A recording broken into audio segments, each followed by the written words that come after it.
नमस्कार दोस्तों, नए वीडियो में आप सभी का बहुत बहुत स्वागत है। आज की कहानी का शीर्षक है ईमानदारी का फल। बहुत समय पहले की बात है। प्रतापगढ़ के राजा को कोई संतान नहीं थी। राजा ने फैसला किया कि वह अपने राज्य के किसी बच्चे को ही अपना उत्तराधिकारी चुनेगा। इसी इरादे से एक दिन सभी बच्चों को बुलाया गया। राजा ने घोषणा की कि वो वहाँ मौजूद बच्चों में से ही किसी को अपना उत्तराधिकारी चुनेगा। उसके बाद उसने सभी बच्चों के बीच एक छोटी सी थैली बंटवा दी और बोला, प्यारे बच्चों, आप सभी को जो थैली दी गई है उसमें अलग अलग पौधों के बीज हैं। हर बच्चे को सिर्फ एक ही बीज दिया गया है। आपको इसे अपने घर ले जाकर एक गमले में लगाना है। 6 महीने बाद हम फिर यहाँ इकट्ठे होंगे और उस समय मैं फैसला करूँगा कि मेरे बाद प्रतापगढ़ का अगला शासक कौन होगा। उन्हीं लड़कों में बिरजू नाम का भी एक लड़का था।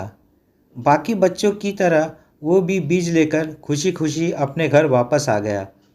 अपनी माँ की मदद से उसने एक गमला चुना और उसे और अच्छे से उसकी देखभाल करता। दिन बीतने लगे, पर हफ्ते 2 हफ्ते बाद भी बिरजू के गमले में पौधे का कोई नामो निशान नहीं था। वहीं अब आसपास के कुछ बच्चों के गमले में उपज दिखने लगी थी। बिरजू ने सोचा कि हो सकता है उसके बीज कुछ अलग हो और कुछ दिनों बाद उसमें से कुछ निकले, और ऐसा सोचकर वो अपनी पूरी लगन से गमले की देखभाल करता रहा। पर 3 महीने बीत जाने के पर भी उसका गमला खाली था। बिरजू सोच में पड़ गया। उसका दिमाग काम नहीं कर रहा था। वहीं दूसरी ओर बाकी बच्चों के गमले में अच्छे खासे पौधे उगा गए थे। कुछ में तो फल फूल भी दिखाई देने लगे थे। बिरजू का खाली गमला देख सभी उसका मजाक बनाते और उस पर हंसते। यहाँ तक कि कुछ बड़े बुजुर्ग भी उसे बेकार में मेहनत करने से मना करते। पर बावजूद इसके बिरजू ने हार नहीं मानी और लगातार गमले की देखभाल करता रहा। देखते देखते 6 महीने भी बीत गए और राजा के सामने अपना गमला ले जाने का दिन आ गया। बिरजू चिंतित था क्योंकि अभी भी उसे गमले में कुछ नहीं निकला था।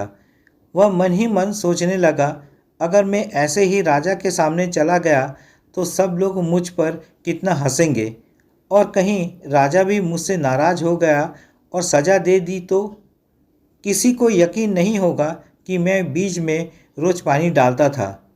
सब मुझे कितना आलसी समझेंगे। माँ बिरजू की परेशानी समझ रही थी। उसने बिरजू की आंखों में आंखें डालकर कहा, नतीजा जो भी हो, तुम्हें राजा को उसका दिया हुआ बीज लौटाना ही चाहिए। तय वाले दिन सभी बच्चे राजमहल के मैदान में इकट्ठा हो गए। वहाँ एक से बढ़कर एक पौधों का अंबार लगा था। रंग बिरंगे फूलों की खुशबू से पूरा महल सुगंधित हो गया था। बिरजू का खाली गमला देख बाकी सब बच्चे उसका मजाक उड़ा रहे थे कि तभी राजा की आने की घोषणा हुई।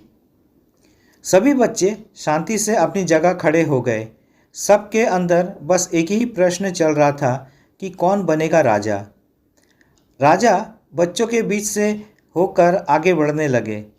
वहाँ वो जहाँ से भी गुजरते बच्चे तनकर खड़े हो जाते और अपने आप को योग्य उत्तराधिकारी साबित करने की कोशिश करते। तमाम खूबसूरत पौधों को देखने के बाद राजा की नज़र बिरजू पर पड़ी। क्या हुआ, तुम्हारा गमला खाली क्यों है? राजा ने पूछा। जी, मैं रोज़ इसमें पानी डालता था, धूप दिखाता था। 6 महीने तक मैंने इसकी पूरी देखभाल की, पर फिर भी इसमें पौधा नहीं निकला। बिरजू कुछ हिचकिचाहट के साथ बोला। राजा बाकी गमलों को देखने के लिए आगे बढ़ गया और जब सभी गमले देखने के बाद उसने बच्चों को संबोधित किया, आप लोगों ने खुद को साबित करने के लिए कड़ी से कड़ी मेहनत की। ज़्यादातर लोग किसी भी कीमत पर राजा बनना चाहते हैं, लेकिन एक लड़का है जो यहाँ खाली हाथ ही चला आया। बिरजू, तुम यहाँ मेरे पास आओ।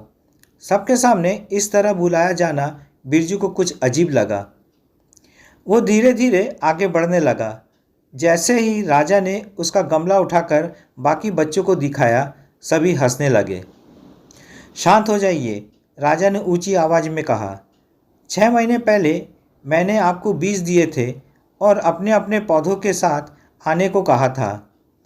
मैंने आपको जो बीज दिए थे वो बंजर थे। आप चाहे उसकी जितनी ही देखभाल करते उसमें से कुछ नहीं निकलता। लेकिन अफसोस है कि आप सब के बीच बस एक ही बिरजू है जो खाली हाथ यहाँ उपस्थित हुआ है। आप सबको उससे सीखना चाहिए। पहले तो उसने ईमानदारी दिखाई कि और लोगों की तरह बीच में से कुछ न निकलने पर दूसरा बीज नहीं लगाया, और उसके बाद खाली गमले के साथ यहाँ आने का साहस दिखाया, ये जानते हुए भी कि लोग उस पर कितना हंसेंगे, उसे कितना अपमानित होना पड़ेगा।